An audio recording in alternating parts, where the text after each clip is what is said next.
Hello everyone. Welcome to the next lecture on the GATE 2025 Mathematics. Today I will explain you how you can solve the differential equations question.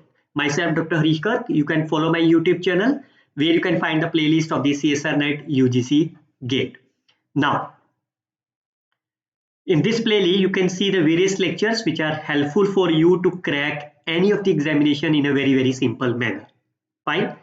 अगर आपने ये playlist पहले से देखी हुई है then I am very sure that you will qualify the GATE examination in a very simple manner. चलिए students, सबसे पहले इस वीडियो को स्टार्ट करने से पहले एक इन्फॉर्मेशन जरूर दूंगा। जब भी कोई भी क्वेश्चन आपको सॉल्व करना हो, लाइक क्वेश्चन में 12th, 16th, 28 and many more, आपका टारगेट क्या है एग्जामिनेशन के अंदर? कोई भी गेट एग्जामिनेशन हो चाहे CSR एग्जामिनेशन हो, आपका टारगेट है कि आपको सिर्फ 1 मिनट मिल रहा है एग्जामिनेशन के अंदर किसी भी क्वेश्चन को सॉल्व करने का। चाहे वो कॉम्प्लेक्स एनालिसिस से क्वेश्चन है, चाहे वो डिफरेंशियल इक्वेशन का है, चाहे वो रियल का है, चाहे वो कॉम्प्लेक्स का है, किसी का भी है, आपको 1 मिनट से ज्यादा समय नहीं मिलता एग्जामिनेशन के अंदर सॉल्व करने के लिए। अगर आप उसको 1 मिनट के अंदर सॉल्व कर पा रहे हो then you are in the right track, otherwise not. और इसी 1 मिनट के अंदर सॉल्व करने के लिए ही ये प्लेलिस्ट बनाई है मैंने, जो फुली शॉर्टकट ट्रिक्स के साथ सॉल्व करिए आपको और आपको हेल्प करेगा एग्जामिनेशन को समझने में और क्रैक करने में। चलिए क्वेश्चन को स्टार्ट करते हैं। पहला स्टेटमेंट को रीड करना। I will explain you this question in both English and Hindi as well. Given the Laplace transformation of this, y is given as the Laplace transformation of the Bessel function. So do you know what is the Laplace transformation of the Bessel function? It's a c over s square plus 1. Because c is my constants, तो मैं c की value को कोई एक fix कर लेता हूं। Let's say c is my 1. Fine. अब मैं इस क्वेश्चन को सॉल्व करने के दो अलग से मेथड बताऊंगा आपको। जो सा मेथड आपको अच्छा लगे आप उसको अडॉप्ट कर सकते थे। मेथड 1, y की वैल्यू गिवन है, आप इस गिवन डिफरेंशियल में फिल कर दीजिए see whether the LHS and RHS are same or not. चलिए देखते हैं इसका क्या डेरिवेटिव कर सकते हो आप। -2s over 2s square plus 1 3/2 plus 2s over s square plus 1 3/2। क्या ये 0 के इक्वल आएगा?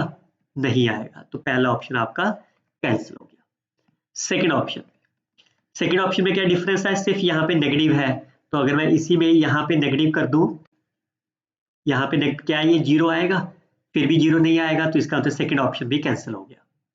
थर्ड ऑप्शन, फिर से डेरिवेटिव करते हैं। 2s over 2 s square plus 1 3/2 minus s over s square plus 1 3/2। क्या ये 0 आएगा?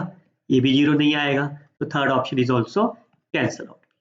फोर्थ ऑप्शन में क्या है? यहाँ पे सिर्फ प्लस है, जैसे ये प्लस होगा यू कैन सी ये वैल्यू आपकी कैंसिल हो जाएगी, तो yes 0 is equal to 0 satisfied, so D is my right answer. Fine. देखिए कितना आसान है, 15-20 सेकंड से ज्यादा समय नहीं लगेगा आपको करने में। This is first method. Second method क्या है आपके पास?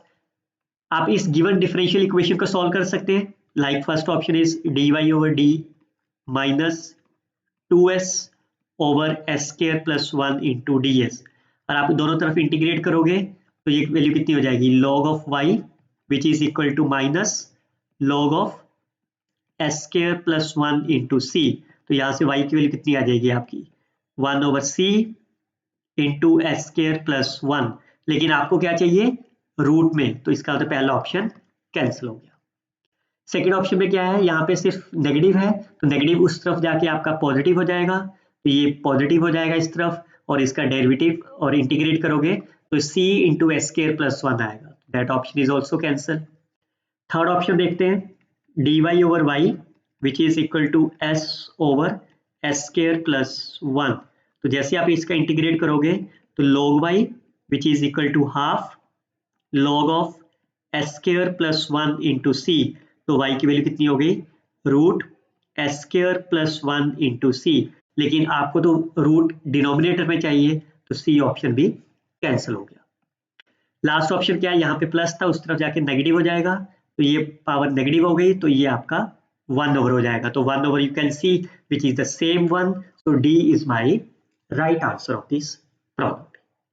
So you can see that it's a very simple way. Either you can use the first method और सेकंड मेथड, लेकिन दोनों में ही आपको मैक्सिमम 1 मिनट से ज्यादा समय नहीं लगेगा ऑप्शन को क्रैक करने।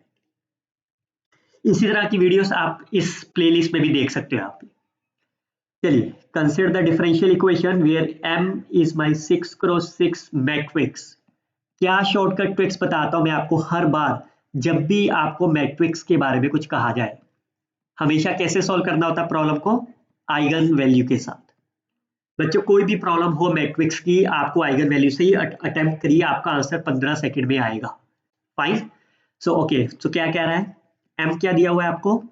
m is my skew symmetric matrix. अगर स्क्यू सिमेट्रिक मैट्रिक्स है तो उसकी आइगन वैल्यूज क्या होगी? इधर 0 होगी या फिर प्योरली इमेजिनरी। ये तो दो ऑप्शंस होते हैं, लेकिन आपकी मैट्रिक्स क्या है? 6x6 which is of even order. अगर इवन ऑर्डर है तो 0 आइगन वैल्यू कभी नहीं होगी। इसका मतलब उसकी आइगन वैल्यूज कैसी होगी आपके पास? Plus minus iota. अगर eigen values plus minus iota है तो उसका ट्रेस क्या होगा मैट्रिक्स का? 0 होगा, और डिटर्मिनेंट क्या होगा आपका? Non zero. Is it fine? यहां तक कोई दिक्कत नहीं हुई। अब आप देखते हैं सिस्टम बोल रहा है क्रिटिकल पॉइंट। तो क्रिटिकल पॉइंट कैसे निकालते हो आप? dx/dt को 0 करेंगे, so that give you mx is my 0। अब जैसे ही mx 0 है और determinant of m is non zero, that means x is equal to 0 is my critical point. Fine, is it okay? अब क्रिटिकल पॉइंट में आपकी आइगन वैल्यूज क्या है? Eigen values are my purely imaginary. तो इसका मतलब ये सिस्टम आपका क्या हो गया? स्टेबल हो गया। फाइन, स्टेबल प्योरली इमेजिनरी, आप इसको सेंटर भी बोल सकते हो। फाइन, और प्योरली स्टेबल आपके पास सॉल्यूशन हो गया। अब आपका m कैसा होना चाहिए? m is the any skew symmetric matrix whose determinant is my non-zero। तो कैसा m होना चाहिए? For any value of the m। Fine, any value of the m which satisfy this condition. You can see here is the only m whose rank is 6. That is wrong. Any such m is the right answer of this problem. Fine. यहाँ पे देखो rank 2 कब आएगा? जब इसका determinant 0 आएगा, लेकिन determinant तो नॉन जीरो आ रहा है because of the even order skew symmetric matrix. So the right answer of this problem is a is my right answer. हमेशा याद रखिए बच्चे, जब भी आपको मैट्रिक्स का क्वेश्चन आए, आप हमेशा आइगन वैल्यू से ही सॉल्व करिए। चलिए, फिर कह रहा हूं बच्चों, आपको 1 मिनट का समय मिल रहा है आपको एग्जामिनेशन में सॉल्व करने के लिए। और एक और चीज याद रखो, जो भी एग्जामिनर आपके लिए पेपर बना रहा है, उसने भी आपको 1 मिनट के हिसाब से ही आपका पेपर बना रहा है। वो आपको 15 मिनट का क्वेश्चन नहीं दे रहा है आपको एग्जामिनेशन में सॉल्व करने के लिए, because this is the objective examination. तो आपको 15 मिनट का एग्जाम से सॉल्व नहीं करना, आपको 1 मिनट की थिंकिंग से सॉल्व करना है आपका पेपर। फाइन, चलिए अगला क्वेश्चन करते हैं। Which is of the Legender polynomial, Legender differential equations the value of p 11th derivative. तो कैसे सॉल्व करेंगे आप? क्या आपको लगता है कि एग्जामिनर ने ये क्वेश्चन आपको पहले सीरीज सॉल्यूशन की तरह सॉल्व करने के लिए बोला जाए, an x की पावर m से सॉल्व करो, डेरिवेटिव फिल करो, सो ऑन? क्या ये आपको एग्जामिनर इस तरह से पूछेगा कभी भी कंपटीशन एग्जाम में? कभी नहीं पूछेगा। तो आपको क्या चाहिए? आपको कंसेप्चुअल चाहिए। तो क्या शॉर्टकट ट्रिक्स मैंने बताया था आपको? If you remember my Legendre polynomial, अगर आपने ये लेक्चर सुना है, this one, Bessel and Legendre function, आप अपना आंसर इसको 15 सेकंड में निकाल दोगे। 15 सेकंड में बहुत ज्यादा कह रहा हूं, क्यों? क्या मालूम है इसकी शॉर्टकट ट्रिक्स? n+1/2। तो आप देख लो n की वैल्यू कितनी है इस केस में आपकी? 11। तो फिल करो 11 + 12/2, आंसर कितना हो गया? 66 इज द आंसर। 15 सेकंड भी ज्यादा आपके लिए, प्रोवाइडेड आपने लेक्चर अच्छे से सुने हो सारे, पावर सीरीज, बेसल फंक्शन, सारे लेक्चर अगर आपने अच्छे से सुने हैं, you will qualify the examination in a very simple manner. उम्मीद करता हूं आप वीडियो को लाइक और कमेंट जरूर करेंगे। चलिए अगला क्वेश्चन देखते हैं। W the vector space consists of the bounded real valued solutions of given differential equation। m² + 1 is 0। तो आपकी इक्वेशन क्या बन गई? m² + 1 which is 0। तो आपके रूट्स क्या आ गए? m is my plus minus iota. Fine, तो आपकी सॉल्यूशन क्या बन गया आपका? y = c1 plus C2x of cos x plus C3 plus C4x into sine x। अब क्या कोई इनिशियल कंडीशन दी है आपको C1 C2 C3 C4 निकालने के लिए?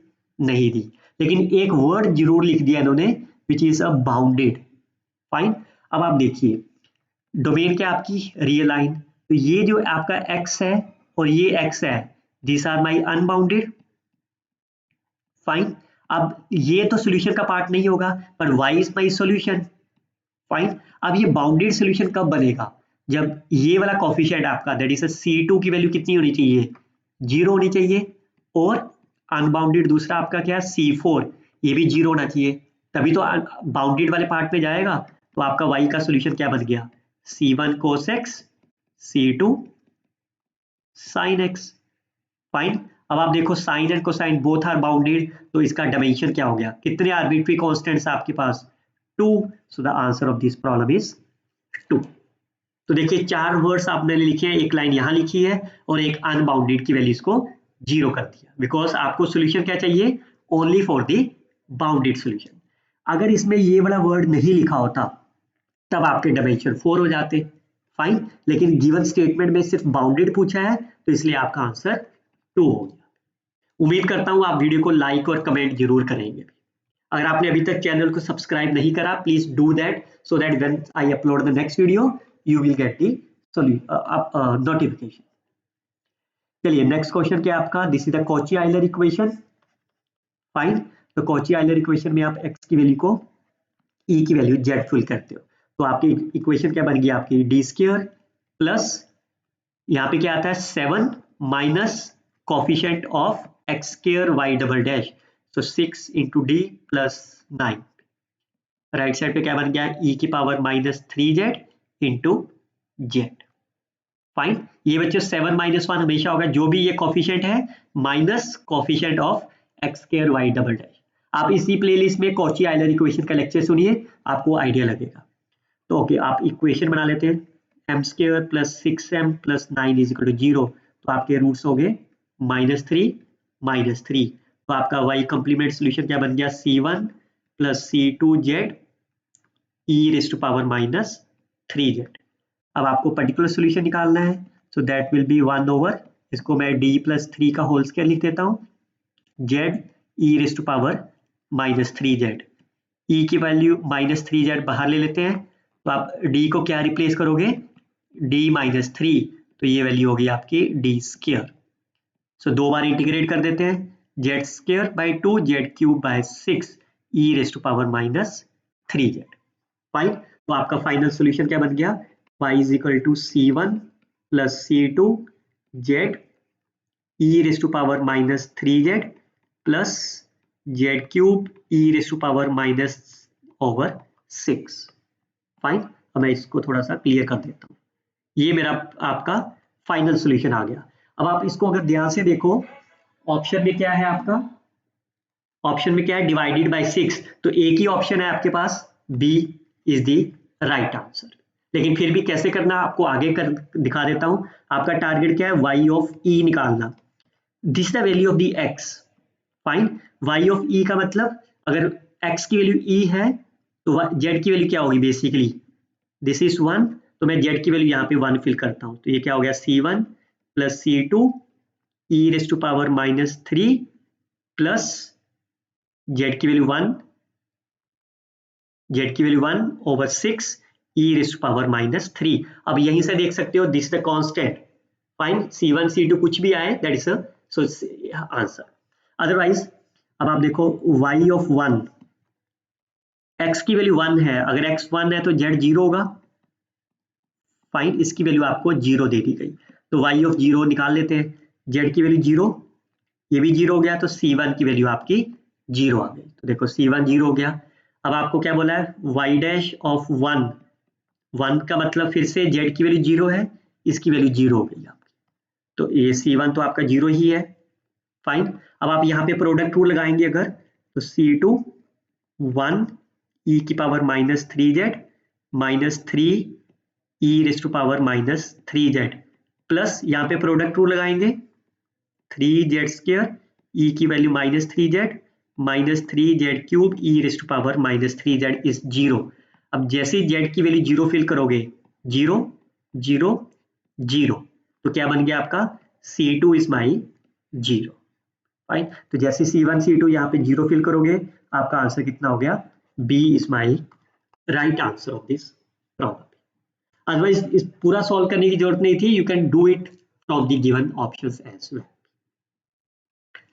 चलिए अगला क्वेश्चन देखते हैं। y1 and y2 are the linearly independent solutions and Wronskian are there. क्या फॉर्मूला होता है आपका रॉन्स्कियन के ऊपर? एबल्स थ्योरम से चल सकते हो।